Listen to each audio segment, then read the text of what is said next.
Hey guys, Kyle here, live at Firefly. I am talking to Chris from Dashboard Confessional. I'm so excited to talk to you. Thank you so much, man. Thanks for having me over.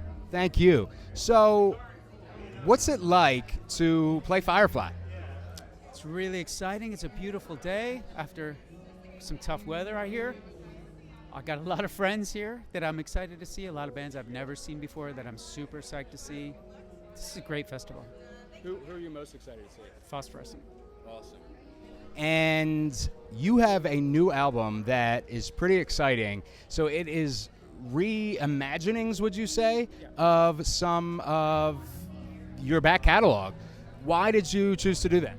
Well, so there's 3 records I made that I thought maybe I got pushed off course for whatever reason, and the intention is captured somewhat. The original intention, but some of it was missed. You know, I got pushed away from certain lyrical content or song structures, and I decided. And I also still felt like there's a part of Dashboard that is just me and a guitar, and these had been band records. So I don't know, it just kept nagging at me that like just for myself, I wonder what those would have been like if they were like my first 2 records. Right. And if I had not listened to people that said, change this lyric, change that lyric, change this structure, change that structure, and I figured, well, there's really nothing stopping me from finding out. And when I did it, I didn't know I was going to put it out. I just thought I'd discover something special. But once I did it, I realized this is something I'd be proud to share and experience with other people. And what was that like for you to revisit these songs and then unleash them into the world? Well, those are 2 different things. The revisiting was empowering, exciting. It was kind of fascinating to understand the power the songs had in my life. Kind of as a reflective thing, but also I know how those life experiences changed me and how they affect me today, and I think I imbued the new versions with that as well. And then sharing, to put them out yesterday without any, fanfare or anything like that, just to put them out in the world quietly. I thought there was something about that was similar to the early days of my band, when it was just about the fans that kind of went through the process of seeking out and discovering music, and nothing was force-fed to them. And Which is a very different way it's a different business model today. Well, I don't know if it's good business. Right. But it felt like the right thing for the relationship I have with my fan base. And what do you think, because you do sometimes play with band members and sometimes you do acoustic, one-man band sort of thing, what are the 2, besides the obvious, what are the 2 differences for you mindset-wise? Well, it's really hard to define that. Both versions, me by myself with just the audience drawing everything out of the song versus the band pushing the emotional lever this way or that way. They're just 2 different things, and I think the real trick would be if I only had one. That would be something I think I'd grow tired of. And it's pretty amazing because there's not many artists, or it's not as commonplace for an artist to be able to go and do a whole show acoustically versus also being able to do a whole show with the band. So I think that speaks to the songs themselves. Well, I would say I recommend it to anybody that is a songwriter, because it's scary. Like, playing by yourself is scary, raw, but you'll discover something every time you do it that you never thought was there, never knew was there, never had a hint was there. And it could be the 1,000th time you played this song. But because you're there by yourself with the audience, you're really at the behest of the audience and what they feel. You're not in charge. And it's and in that moment it's just a pure discovery.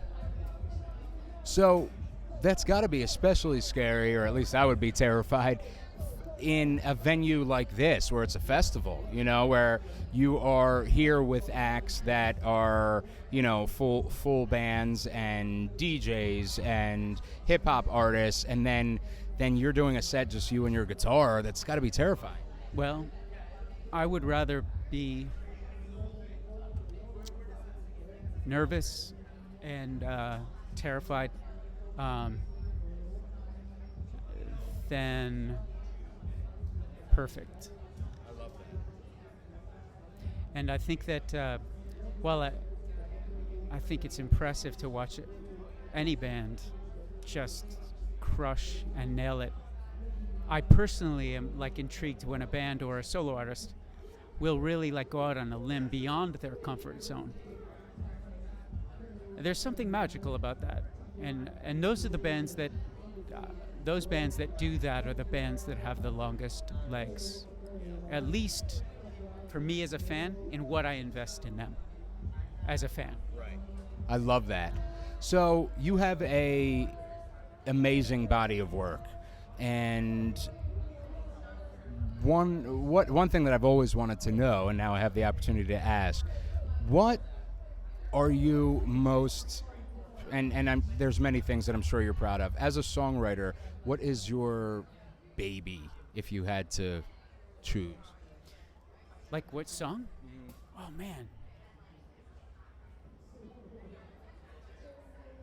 Wow. I don't know if I know or if I can answer that. Well, I'll tell you why I can't answer that. It kind of is tied to, like I said, I don't listen to my own music. I just play it. And my experience with my music is based on the moment I'm having with that audience. So any one song could be the song that night, and it could be a completely different song the next night and nights from now, because of the audience's experience is.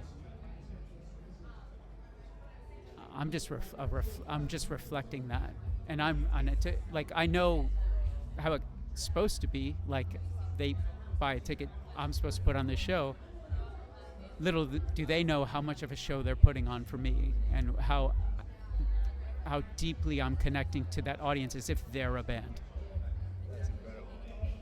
So, what is next for you after the festival? Are you going to be hitting the road to promote the new record?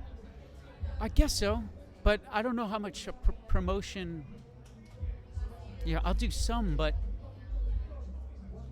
the process was more important than the machinery for me. And I'm excited about new music that I'm writing, and I'm excited about playing tonight and being nervous like I always am. That makes me excited, the nervousness itself. And I also don't like to know what's next. It's similar to the thing, people kept asking me, who's playing Firefly? And I kept saying, I don't know. I said, why wouldn't you know? It's because I don't like to know. I like to show up and be overwhelmed with excitement. Oh my God, look who's playing, look who's playing, look who's playing. I don't I want to be a fan. And when you're in this business, it's so easy to be jaded, and I try so hard to safeguard myself from that. So festivals like this, they bring out that true fandom I have. I'm lucky. I got a job that lets me come to festivals and see great bands and play. So, and you kind of touched on this, what can we expect from the new original? I mean, not that those songs were original to you, but the new original music that you're writing. Is there any theme or anything that we can be looking forward to? It's beginning to take shape, but I'm not sure it's taken shape enough for me to be able to put it into words yet. I feel strongly about it. That's all I can say. Awesome. And any idea when we can look forward to that coming out? In the future? Okay. Hey, that is absolutely true.